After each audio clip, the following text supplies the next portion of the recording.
I would go quickly to the evidence of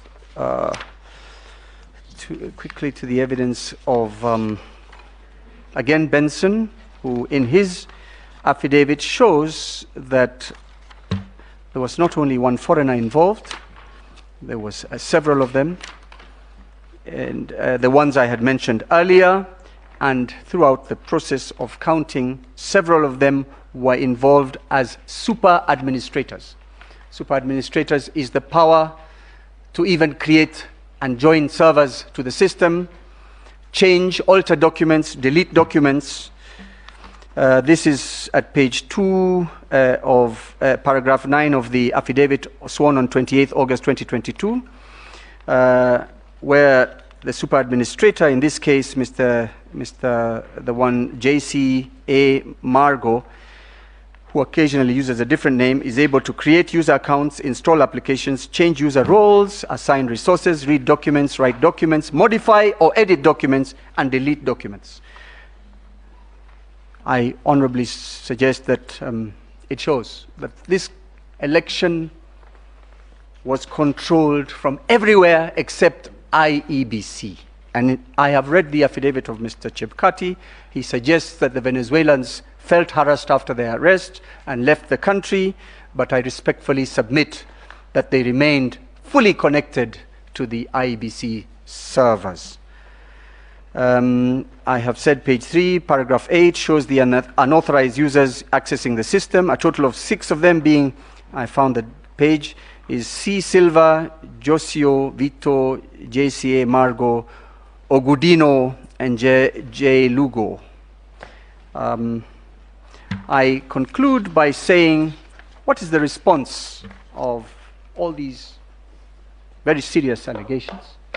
I say that we get it from the affidavits of the 4 commissioners who have differed with the chairman. They have stated categorically that that whole system was created by was controlled by one person, the third respondent. They were kept in the dark.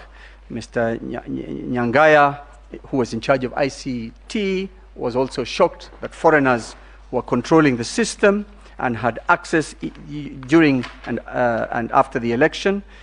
And I point out that Mr. Chebukati did not offer this to the court in his replying affidavit, and it only was offered through his subordinates when the evidence was availed.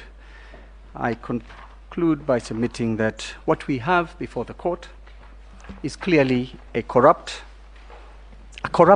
and I'm not talking about a person, I'm talking about the verb, a corrupted and compromised RTS system which does not meet the demands of the Constitution and the Act.